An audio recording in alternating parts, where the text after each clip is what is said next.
it makes me think of the WE period because I look okay, and when you see like Yep. the problems they have early on, like sure, yeah, they have a really bad team and it's a really confused identity to the team and all sort of stuff. But I look at the two periods, and it makes sense to me that at some point in time, Andy also, by the way, he obviously had communication issues because he's never had fantastic English, you know. So I look at that team and I'm just like, my theory is he must have just tried all the things the coach told him, tried all the things the players told him, tried to gank when they said, and then eventually when it hasn't worked and it's breaking down, you know, his kind of like plan B is like, well, one thing I do know is I can just farm up and I can try and carry the game, you know. That's at least like his attempt at trying to find a solution to what really is a team that probably had no solution to like win LCS or something, right? Yeah, I mean, you always have to put it in perspective what is kind of meta. So in Spring Split, definitely like early game junglers were like super meta, where you would only see like Rek'Sai. I don't think Spirit is like a big Rek'Sai player, not that I remember. I think Spirit style is more like Graves and Nidalee, where you farm up and then at 20 minutes you kind of take over the game because you're so much stronger and have like a higher level advantage over the jungler. But during that meta, it was like pretty bad for him to play like his farm style, where he needed to support his lanes at level 3 at all times. And once it like developed back into like this late game farm style where you play like Graves, Nidalee and everything, I think he fit in a lot better, and you could clearly see that it's like a meta he strives in. And he has always been known to be like a farm jungler that can do stuff later in the game. But what I think that what also happened was when he had Olaf, I think Olaf was like permaban champion against him, he also had to deal with like 2 bans. No other jungler in European LCS had to deal with that, right? Yeah. Like his Nidalee was a permaban and his Olaf too. And Olaf was like, I mean, as seen as Worlds, it kind of developed into a role where Olaf is like super contested. It was like a very, very snowbally pick. And when he got Olaf, he would just like carry the early game super hard.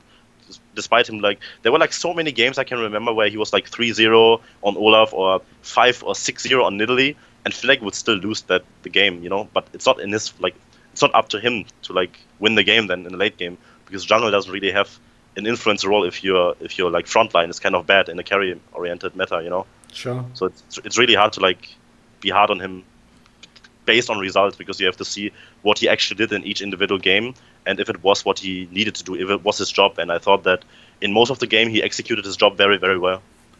Okay, so one of the things we've touched on, which obviously makes perfect sense to talk about topically with Spirit and Fnatic, is this notion that you can't really just, like, you can't 1v9 as jungle, for example, okay? Like, here's the thing. You could certainly carry the game if, like, you know, you and a lane were rolling and then both of you just took over the game. But you can't sort of be the guy where all the kills are on you, your lanes are, like, they don't have to be fully losing, but just doing okay, you know, not doing very well, and then you're just going to win just because you're so fed, you know. I mean, funnily enough, we saw at Worlds, there was that game where Jankos on Lee Sin was just getting kills all over the place, and like he still looked like he had no options to win the game at a certain point, right?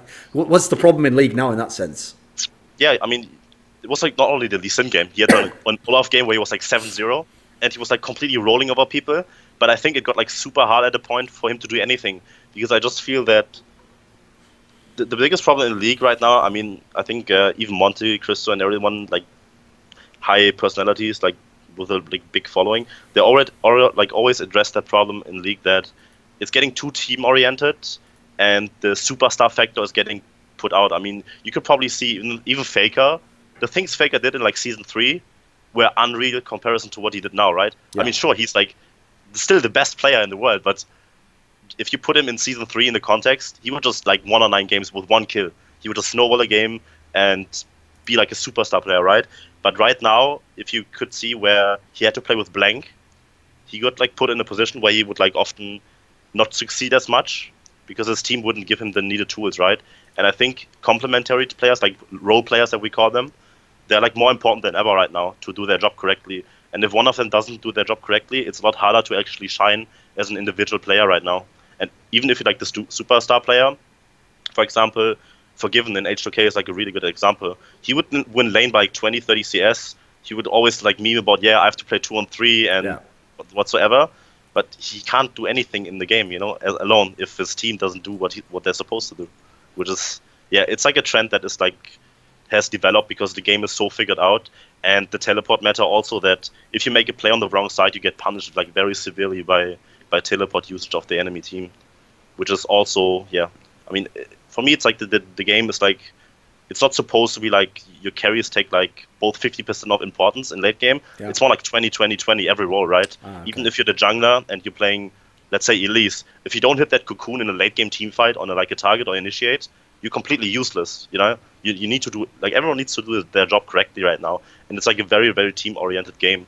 So it makes superstars, like, it's so hard for superstars to shine right now unless they have like an amazing team and structure around them to support their success. Because when you brought this up on the Cacao topic, of how like up to 2014 he could still kind of do this, I mean, a great example I think of how just look at this guy's career and you'll see how you can't really 1v9 is actually, I think, Rush. Because if you look when he was in those TIP teams, and even when he came to the C9 initially, this is a guy where we know if you watch him in solo queue in Korean Challenger, this guy can 1v9 the whole game if it's just not a team he's playing, But you put him into LCS, and I've seen games where he popped off, he got kills all over the place, he got 3 or 4 advantageous situations, and the team still lost the game, And like because his team wasn't as good, you couldn't win almost in that scenario. Yeah, I mean, there was this one playoffs game, I think I have to remember a lot right now. He was on a team with Impact, with Team Impact, right? And he would play Evelyn in that one specific game.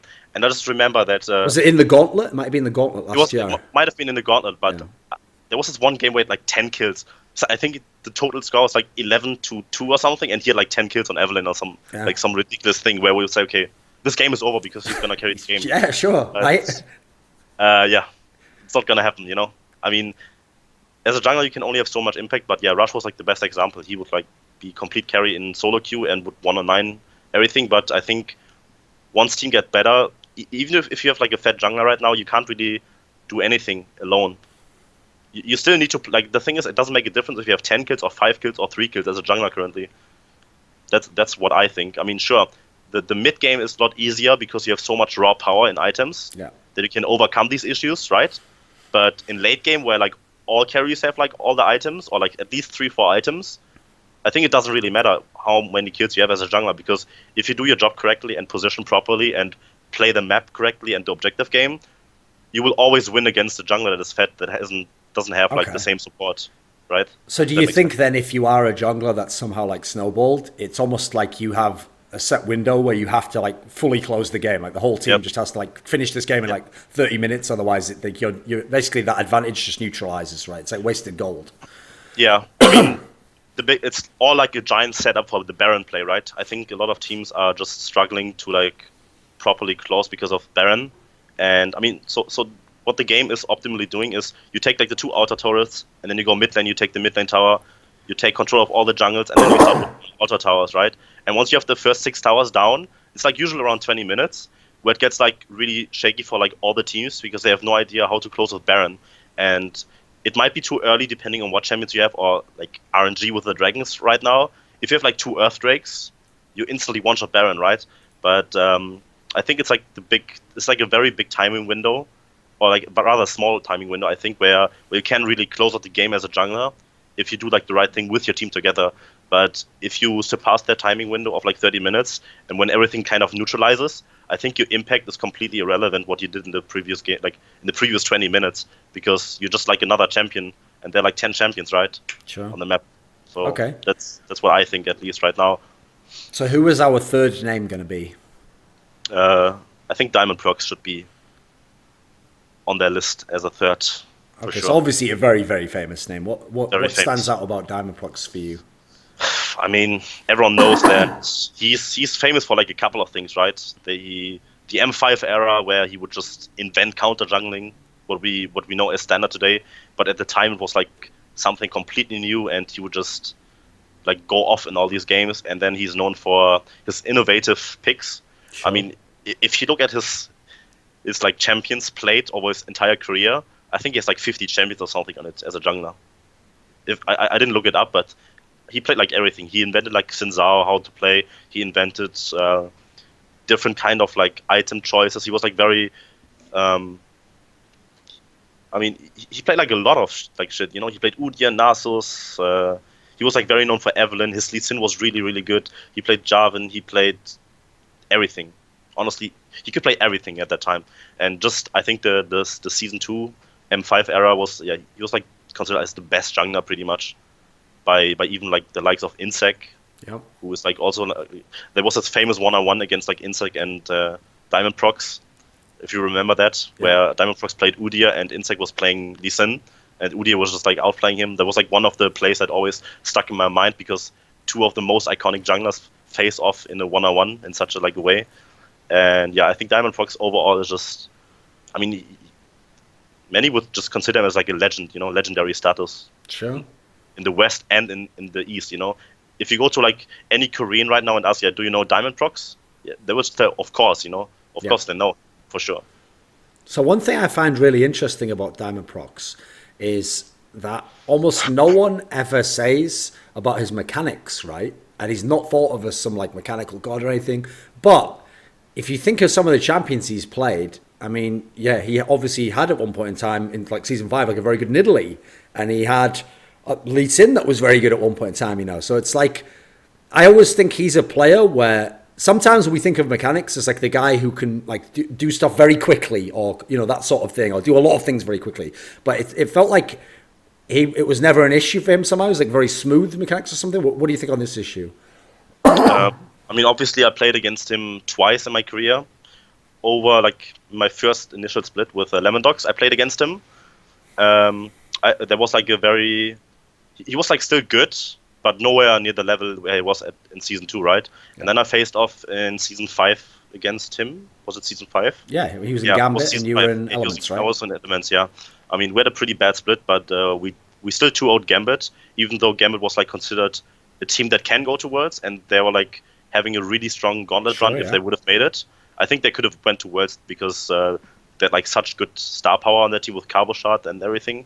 But to me, it was like, I don't know. I never thought of him as like a mechanical god. I would not be afraid of him to like invade me and fuck me up like some other people at that time in season 3, like a Korean jungler or like Dandy, for example, or like Kaka. Or in season 5, I was like more scared of like Rainover, of like the smarter, like the really really smart junglers. I think Rainover and him had like a lot of similarities where no one would like consider Rainover to be like a very sick mechanical player, sure, but he would be like the smartest player. He would be the smartest player to like play in the thing. And at Worlds 2015, you could even see that Rainover, in my eyes, was like the best jungler in the early games still, because his pathing was like flawless, And even right now, when he played in North America, you would hear like Saint Vicious, who I respect a lot, that Rainover is like the smartest player, and everyone learned from Rainover for like the last 2 years. So yeah, I would always put him like in a category where he's like smart and knows where to pressure, but his mechanics were not that good. Okay. So what, in this sense then, if you are someone where like decision making or like some sort of intelligence, like how does that manifest? What's DiamondProx going to do if he's that sort of jungler? I mean, he would certainly pressure the map correctly in the time I played against him, and he would be really good. But in my mind, I was never afraid to take a 2-on-2 against DiamondProx. When I played against him, I mean, it was different in season 2 when he was like the god, right? I would have probably been super afraid of him. But when I played against him, it was like, all right, I think we can we can manage to take the 2-on-2 here, because I was like never afraid of like super sick mechanical outplays or something. And what he had on everyone else though was he had like a very unique mind always, right? About like how to approach the game. I'm sure that if you would have interviewed him for like an hour, you would be the same opinion. I did. I did a reflections with him where it's like this. He has like a very unique mind, and I think his experience makes him like better than most of the junglers still right now. If you would play like in LCS in like mid to late game, where it's like really important to have like knowledge and experience, I think it would still be a lot better than those rookie junglers with like sick mechanics. The funny thing is, when I actually did my reflections with him, which was like this year, so it was years, like, because the whole point is obviously I had to wait until he had really good English, or I'd have had to do it in, Russian and subtitles, which wouldn't be as ideal.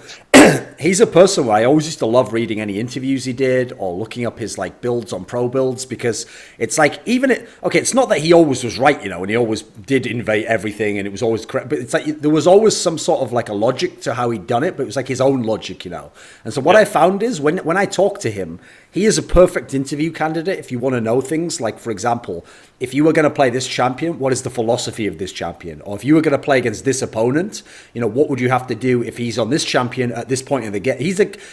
I would describe him like this. He's like what you would think. When everyone talked about how one day there'll be position coaches and he talks like he's a position coach. Like he could teach someone how to play jungle with this matchup and what you would do against this team. Like, it's like that's the way his brain is working or something, What do you think of him as like a thinker then about the game? yeah, it's very apparent that he's like a big thinker, because I know that he also plays like chess at a decent high elo, right? Okay. I mean, he was always like kind of that player that would try to like mind game you, you know. That's why I talked to him, of course, and played against him like at least 200 games, and he would always struck me as a player that would think a lot of the things. He would always do a lot of planning, right? And even back in the days, like season 2, he would like the thing is he innovated the way jungle is played, you know. He was like the counter jungler. He would play like Shyvana. It was like one of the most famous champions. Where which IEM was it? Was it Kiev? Yeah, I think so. Kiev? That's the first one. Yeah. IEM Kiev was it, where he got like MVP of the whole tournament, and he would like completely like bring out a complete new style that was like super. I mean, it has been around, but it wasn't like perfectionated to that level, right? That he did, and I mean, it has to do with his teammates too. But it was always like, okay, who invented counter jungling? Yeah, and then you always say, okay, DiamondProx. It was like he was like the OG jungler, you know, of like counter jungling. That's always like been the case, and I'm sure that every single jungler that you would answer the same question like this.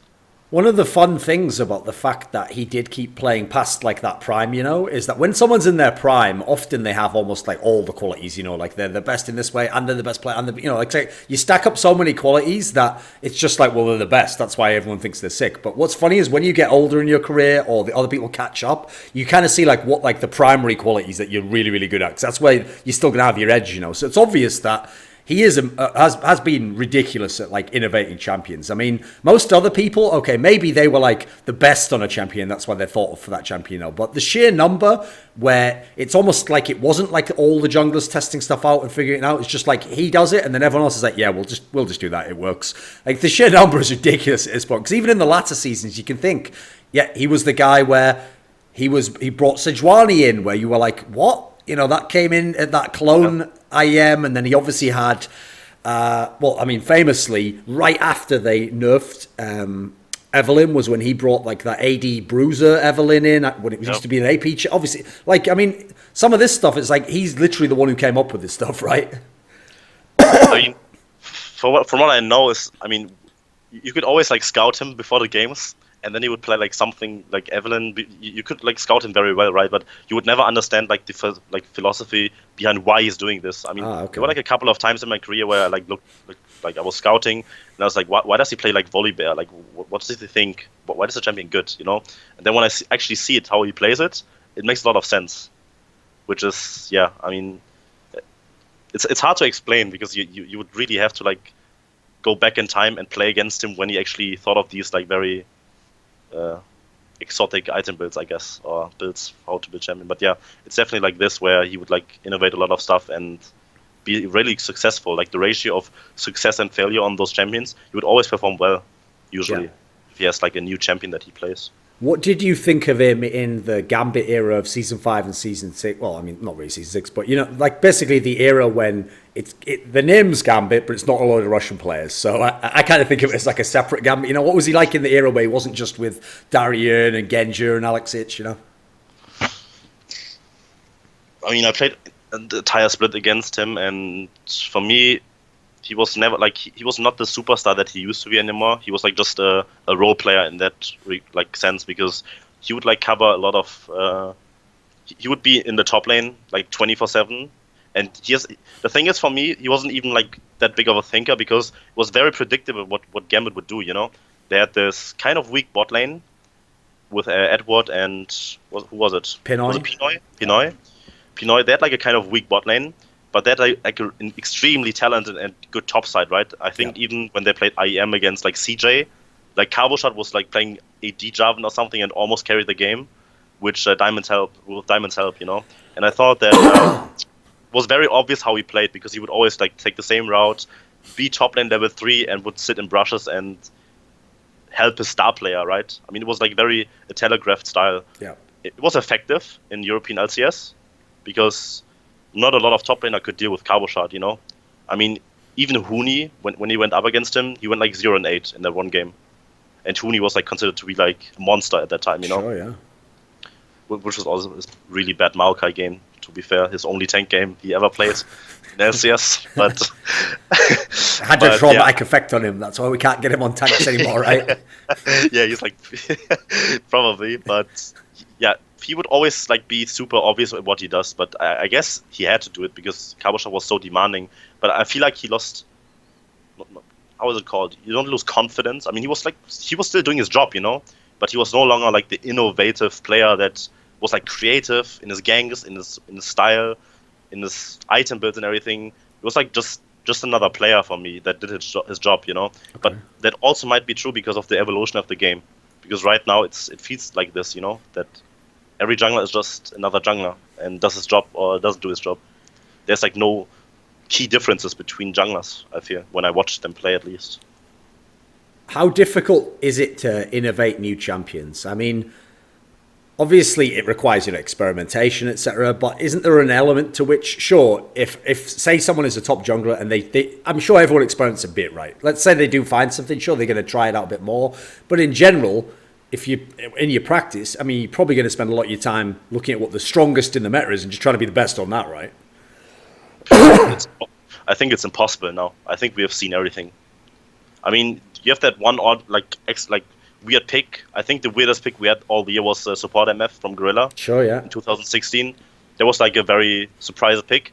But even then, experts said, yeah, well, it has been played like a lot of in Korean solo queue, so it wasn't really that big of a surprise if you actually did your research, right? And for the jungle role, I don't know.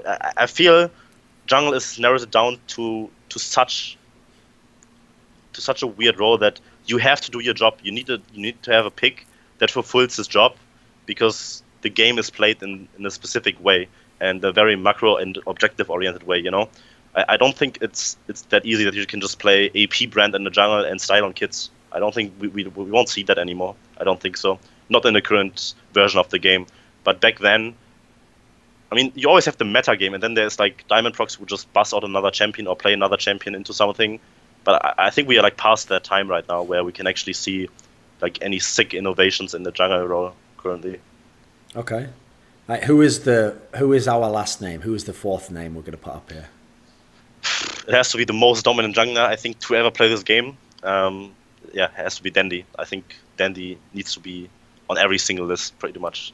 Okay. So the funny thing is, until Dandy came along, I actually thought, just because of how people, nostalgia makes people remember them even better and better and better, and they forget all their direct. I always thought, like, wow, a Westerner in terms of DiamondProx might actually be remembered as like the best jungler of all time, because people are just going to remember how far ahead he was, and he's going to be like the equivalent of, like the Faker Season 3, where no mid now is ever going to, it doesn't matter what they do, they could get 20 kills every game, you're never in everyone's mind going to be better than Faker was then. But It seems like Dandy has erased a lot of that, Now a lot of people are on board with the idea that this is the best jungler we had, right? Yeah, I mean, to me it was... You always have to do it relative, right? At the time when I played him in Season 4, it was like his season, right, with Samsung Galaxy White, where they had like a kind of good spring split, but then evaluated to like a team that was like the best in the world to ever play League, right? It was like the most dominant team we ever had, and the big success, or like a big part of that, was like Dandy, because in my mind he just... I don't think anyone can ever play as good and consistently good as him if you put it in the context, right? I don't think there's a current jungler right now who has like all the same qualities that Dandy had and just completely styles on people 24/7. What do you think his strengths were? Everything. I don't know. He had like... I mean, the one thing where you can say that he might have not been the best was like vision control, but mechanics and decision making and counter ganks and everything was just on point, all the time, I feel. And when I scrimmed against him and played in his prime, I mean, I played against him two times, right? Once when he was on MVP Ozone as Worlds preparation, where he had like Dade, and where everyone was giving him the Dade award for like worst performance, It was like this famous meme one. But he wasn't that good, I think, as in Season 4. And in Season 3, he was like, he would still like carry games, But in comparison to Season 4, it was like a complete different level. And all teams that ever scrimmed Samsung Galaxy White at that time at Worlds, like I think TSM members said a lot of these things, that they lost like 20 games in a row against them before they could even take the first game. It was just Dandy being so far ahead of all the other players. I mean, of course, the whole team was sick, right? They had like Imp styling on people, and then they had, the mid laner was like incredibly good too, and then they had like Looper in the top lane who was like a really, really good role player, and would play like 10 champions in 10 different games, and all according to the team, right? But yeah, I mean, you always have to keep in mind that he also had like a really, really good roster around him. But just in season 4, he was just like the best jungler to ever play this game. I don't think we will see anyone come close to what he did and how much better he was than the second best jungler in his role. In English, we have an idiom that goes to pick your poison, and it means when there's two scenarios and you get the choice of which one you want, but essentially both of them are poison, right? You die either, no matter which one you pick. So your choice is only which way you get wrecked. So this is how I always think of when I think of Dandy in that season 4 Samsung White, because the key thing was he probably simultaneously was the best jungler and had probably the most ridiculous talent that any jungler ever had on a team. And so, for example, this is why I did this article about Season 4 Worlds, because if you look at it from his perspective, he had like every meta champion and all the off-meta picks, and it meant that every team who faced him had two choices. You could either like pick before him or ban him, in which case you just freed up picks and bans to his insanely good teammates, which probably kills you dead anyway. Or you could say, you know what, I'll let Dandy have whatever he wants, and then because he has whatever he wants, he just kills you. So it's like, there wasn't really a good choice here. It's not a surprise they won. I mean, it's no joke. The thing about Samsung White at that tournament, right, was almost every game they won, they stomped. And then the games they lost were literally like troll games, you know, like this is how ridiculous it was, right? Not if you ask certain TSM certain members. Yes, other German junglers. Yeah, you're right. That one game against TSM definitely not trolling at all. Yeah, where Imp was flashing into 5 people, or yeah, I can see that. Yeah, nah, but they had like a undefeated group record, went 3-1 against TSM, swept Blue, I think, and then lost a single game in the finals too, where he played against Yuzi, right? Yeah. Yuzi and Insec? Yep. Yeah, I think so, yeah. I mean, it was like the most impressive Worlds run, probably. I mean, SKT Season 3 one was pretty impressive, but sure, yeah. Season 4 Samsung White will always go down as probably like the most dominant team to ever exist in its current form. So, I mean, like I say, that's because if you put the narrative together, I mean, if you were a Super Beast jungler, that would be the dream, right? That you also have an insanely good team. So it's like you can just you can do anything you want in the game at that point in time. Like, I mean, that combo is very rarely ever going to exist. Like, look at some of the other names we had here. Like Kaka. I mean, famously, he had actually quite a weak team when he was the best, you know. Okay, DiamondProx. Here's the thing. He had good players, but I don't know anyone who thinks that like Darian was the best top laner in the whole fucking world, or like Genji was the best. You know, there's a lot. There's certainly flaws in these teams. Whereas, you know, you go to Dandy, and this is like every jungler's dream if they think they're a star jungler, right? Yeah. I mean, this team, you always have to keep in mind that the support and jungle synergy got a lot more important, and he had to play with Marta, you know? Marta is, it's probably like still one of the best supports to ever play this game, if not the best. And just this whole combination of the entire team, how it got put together, was just extremely scary. I mean, the thing is, he could play off every single lane, you know? All his teammates were good enough to match every single 2-on-2 or 3-on-3 combo in the world. That's why it was like so scary. And definitely like their drafting, I mean, right now you can even see like in the best teams that some teams have like issues with like certain positions and play meta champions. Against Samsung White, they could play everything, you know? They could all play all meta picks. It was like impossible to win like picks and bans against them because they were so smart, and then they would obviously have like one of the best players on each position, which really amplified his success as the best jungler. So yeah, that's another thing that's very interesting, is that obviously it's funny, if you remember Season 3, everyone talked about it was the jungle mid synergy. That was the one we all talked about, right? But it's like from Season 4 onwards, it was like, what is the jungle support synergy? Because obviously combined, they make the vision control. I mean, obviously vision changed in the meantime. You can't just have oracles and infinite wards. So now it's like these two are the synergy to make the vision control and to decide when we're going to go into with the laner to make the attack, you know? So in this scenario, you do have to obviously say he did have Mata as well. It's pretty good. I mean, a lot of other junglers on this list would have liked to have had a Mata level support player. Yeah. But I think the interesting thing is I remember doing an interview with Nukeduck in Season 5 when he was on Rockhat. And Nukeduck actually had a theory that Samsung White team literally just like set the meta of how teams played even a year later. You know, how they played the map, how they split it in half. How, you know, you figure out where you're going to get the picks and where you're going to skirmish people. Do you agree? Yeah, I agree with that statement, because they were so far ahead that, I mean, I think it was even Loco Doco in an interview with you, might even, that you asked him, okay, so Dandy, so what is his decision making like? And he was like, he couldn't figure out how what his pathing was, right? Yeah. And that how he would like move around the map, and it was like, yeah, you split the. I mean, right now everyone knows you split the map in like top and bottom, and then the lane swap and everything. But they figured out everything, and then even in season 5 in like Spring Split, I mean, they probably could have played the same way, even though the meta evolved a bit, and still be like better than all the other teams. Which, yeah, I think Nuka has like a really fair point where he said like the meta on how the game is played optimally. Yeah. Okay, so we've got our 4 names now. In general, what was kind of your philosophy of how you picked them? Or like, for example, a great one obviously is, okay, some people would have some of these names in their greatest players ever anyway for jungle, you know. Yep. But again, a name like Spirit, for example, might surprise some people. You know, maybe they would add someone else. So how what was your philosophy for picking them? So my philosophy was first when they played. I mean, you have to see that I didn't pick any season 5 or 6 jungler because I think the game developed in such a way where it's impossible to really say if the jungler is that good or if his team is just good. Okay. So I just went to bit back when all the players were like playing. And the one thing why I picked Spirit in my thing was he had like really good performances in 3 different teams and in 3 different regions. And I think he always performed really well, despite his team being like kind of bad, right? I mean, you had the Fnatic, where he was still like wrecking people left and right. And yeah. I think if you put Spirit in like a team that works around him and fulfills his needs, he might be like one of the best junglers right now to still play the game. And that's why I picked Spirit. And then DiamondProx, I think it was fairly obvious that you put in DiamondProx because he's like a legend status, right? He's like the only Western jungle with maybe season 1. You can make an argument for Saint Vicious that he deserves to be there too, right? When he played in season 1, it was like very, very back then in the days where he would like be the very farm heavy type of jungler, right? Sure. But I think that DiamondProx has just like innovated so much and set like the tone so often for the jungle that he needs to be put on that list.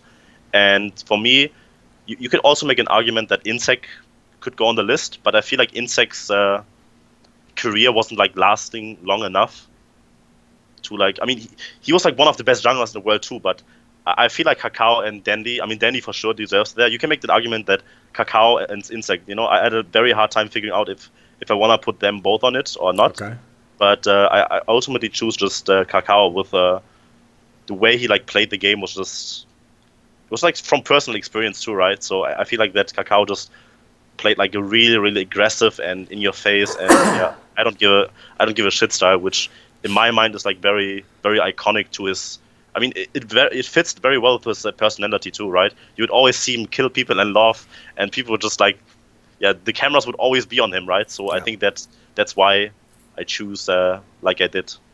So as you kind of mentioned, this has been a theme throughout the show, is like as the years went on, it became harder from jungle position to carry the game. And also, you, like you said, you didn't even put the last couple of seasons of people in because it's hard to even tell who the best was, you know, because you don't want to just say the guy who's on the team. Like, for example, it's not that Reignover was necessarily the best by far just because Immortals won like every fucking regular season game, you know. So the question I would have is this. Obviously, the jungle role is literally the one that has been messed with by Riot the most because they've literally redesigned jungle now multiple times, and in fact we're going to see another complete redesign of like the buffs, what's available, what you can do, like obviously vision, you know, drastically changing this role. Do you have a general, like, is it the case that because of how teams have learned to play, we just could never have carry junglers or people who like could have this much impact again? Or is there a way that you would like the jungle to change somehow, maybe make, I don't know, the buffs stronger or something? Or is this? Do you have like a basic thing in mind that could bring back some of the era of the star jungler? That's a tough one.